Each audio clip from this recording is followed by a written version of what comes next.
think that there is going to be a drop up on the high ground here. A couple of Mutalisks are out and they are going to be distracting, but of course now that the Mutalisks are out, it'll be interesting to see if avilo still continues with the Banshees, but I suspect that he's seen the Mutas now. He's probably not going to.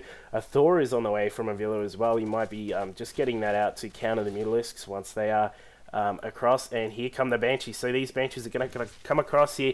Two Banshees can take out the Queen. He's doing the moving and shooting, kiting style play here, but it looks as if these Mutas are going to fly, and the Mutas are going to be way too much for these Banshees.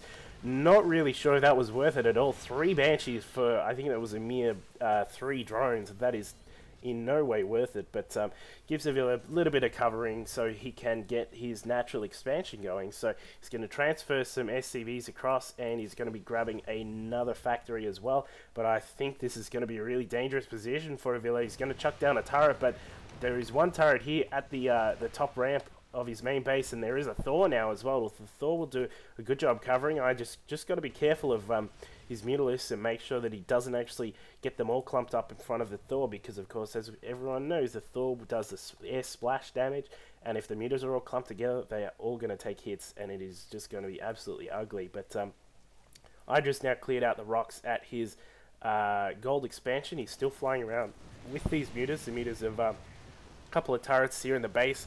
One big thing about SC2 that for the newer Terran players is that, unlike in SC1, where if you had been playing SC1 previously, where you would need actually a few turrets to make to make them useful in terms of stopping Mutas, you only actually need a couple of turrets now these days, because the turrets actually do a massive amount of damage, and they do a really good job of fending off any sorts of air attacks. So we've got +1 weapons on the way for avilo as well. IdrA's grabbing his Evo Chambers and a Roach Warren as well. We might see a bit of a tech switch here, considering he's just going to use these Mutas for controlling the skies and controlling avilo's movements in terms of his production and where he actually takes his army. Now we've got 2 Thors out. Now the Thors will be really good at actually covering both of the bases, essentially. There are a lot of turrets at the main now, but so I don't really think he needs to use the Thors in the main. Perhaps keep them out the front here of the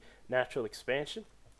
As you can see, IdrA's done a great job of expanding here. He's moved across down to the 6 o'clock position. He's going to be getting all of that going. He's also got an Overlord up here, chucking down some creep to make sure that avilo cannot expand up here when he needs to move out to secure his third. This barracks is just floating around. He's just cruising, just seeing what's happening around the place, trying to keep an eye on the Mutalisks, I would suspect. +2 weapons is now on the way for avilo for his mech units, so he's going to be doing a lot of damage with the Thors, and you would suspect he's going to move out some tanks probably as well. No, he's just going to be sticking with Hellion Thor, so we're going to see some Hellion Thor play from avilo. He is going to lose his racks here, but I think I did see another one. Did I? No, I don't know.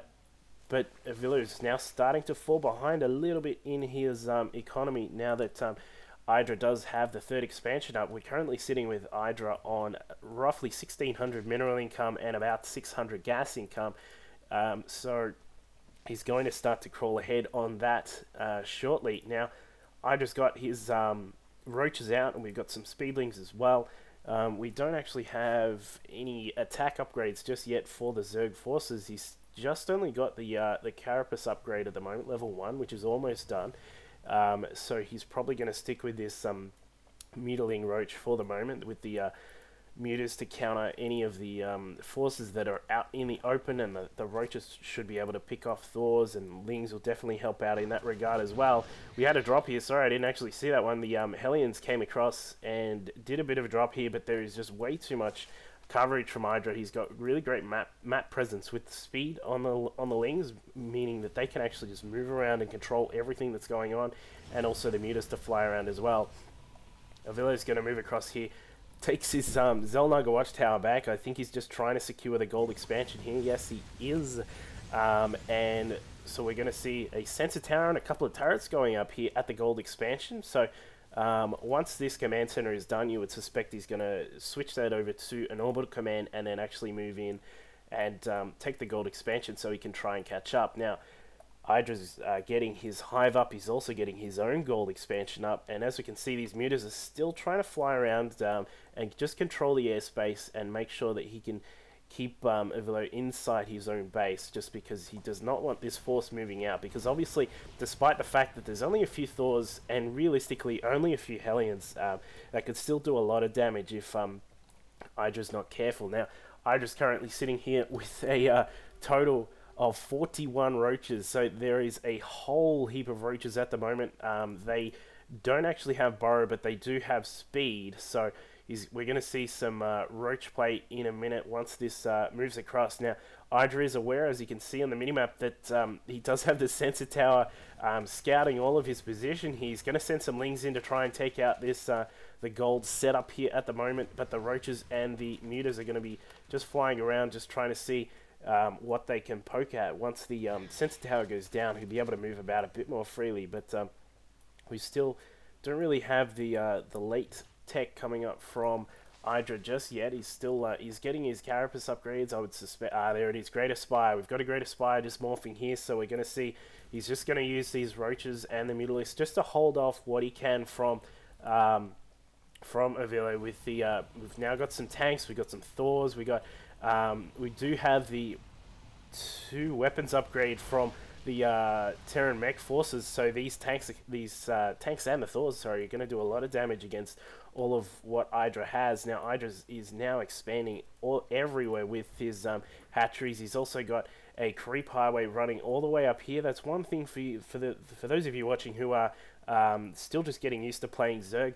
One thing you really need to do is making sure that you're taking advantage of the creep tumors. This is a massive advantage that Zerg has. EG.IdRA's moving in here. The Thors are going to work on all of the roaches, but the Hellions are not really providing too much cover here. I would love to see some turrets go down. There we go. Some turrets do go down from the Ravens. Then they are going to do a good job of picking apart what the roaches that are sitting there on the red health. And the roaches do escape, but just about every single one was lost there. So this Hellion thinks he can catch up and take care of these guys, but he does take out one of the roaches, but the majority of them still do die. Some Hellions are going to come across here, and he's going to try and put some harass down on the expansions here at the side, but you would suspect that there is not going to be any way he's going to do anything, given that we got a spine crawler and a whole bunch of roaches just popped out.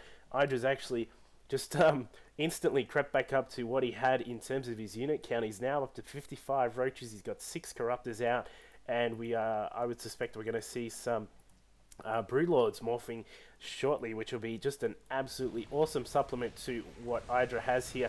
Some auto turrets go down. There are just so many roaches. They are going to clean up all of this mech force, I would suspect.